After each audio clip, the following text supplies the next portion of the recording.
Canberra's new light rail network promised to drive growth and generate vibrancy, diversity of employment and long-term sustainability.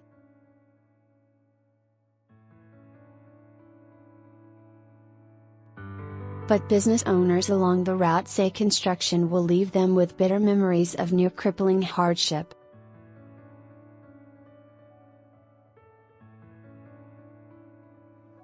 While construction of the 12-kilometer route is almost complete, the largest infrastructure project ever undertaken in the Act has seen significant traffic delays and major road closures, along with the general noise and disturbance of a major construction project.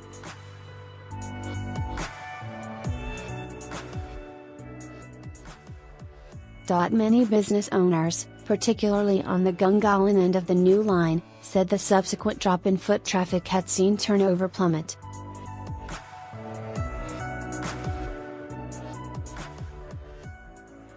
As a result, some businesses had sacked staff, sold properties or been forced to close their doors altogether.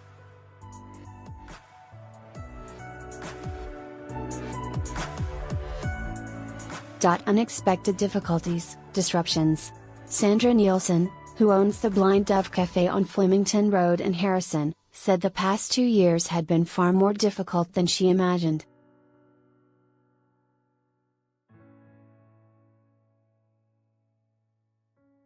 And I haven't had it the worst, there have been other people in the area that have suffered greatly.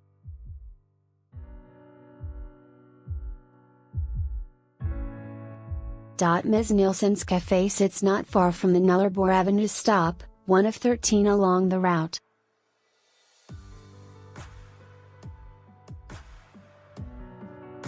But she said the construction had forced her family to reassess their arrangements and lifestyle to keep the business afloat.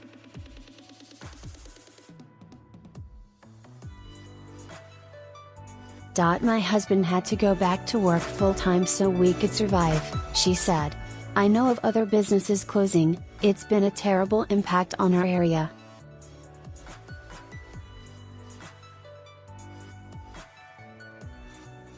Ms. Nielsen hoped turnover might turn around once passengers started pouring in and out of the tram.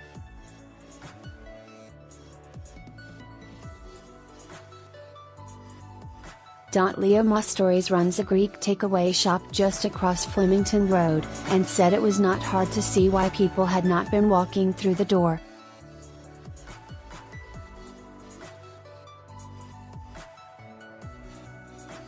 People in Canberra choose to take the easier option, and people won't come down this way if the road is closed, he explained.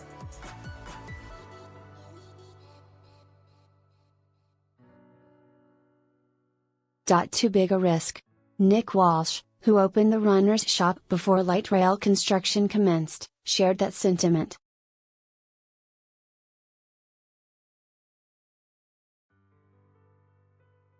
He said business was good and growing for the first few years, but began declining as the construction work began.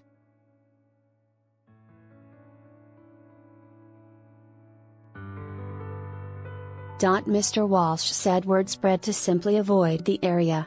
We've heard so many people that have said they've not been to Gungahlin town, these are people that live in Gungahlin, that haven't been here for months, he said.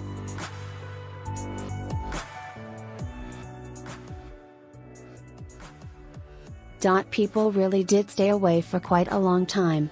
Mr. Walsh said he would not have even opened the store if he had known how bad the past few years would be.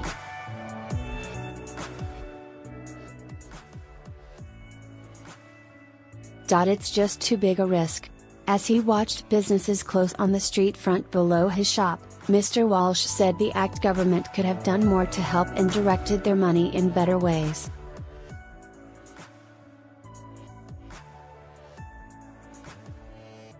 The philosophy of the government is if they're going to spend money, they'll spend money on community consultation, on consultants to do an assessment on the impact on business, he said.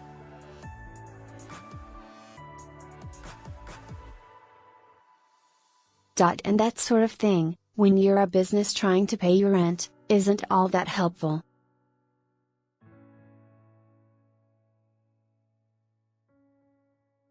Act Government says Woden construction will be different. The Act Government is now preparing to embark on the next step in the light rail journey, with Stage 2 to extend the line through the Parliamentary Triangle and onto Woden.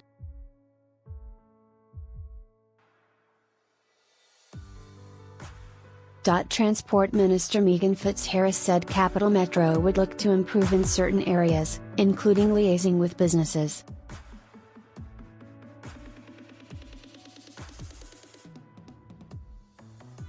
We did some work last year around supporting Gungahlin businesses and lessons learned. We're very keen to apply those to all our work in our planning for Stage 2 of light rail, she said.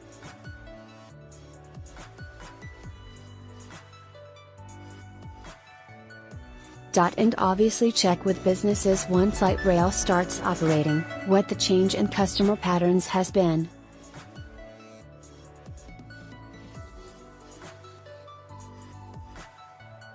Ms. Fitzharris said there were a range of things the government would look to do differently.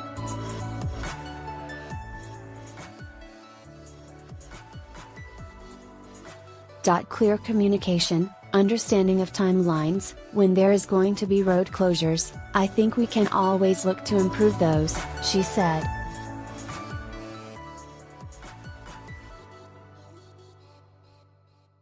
Contact Tom Lowry. More stories from Australian Capital Territory.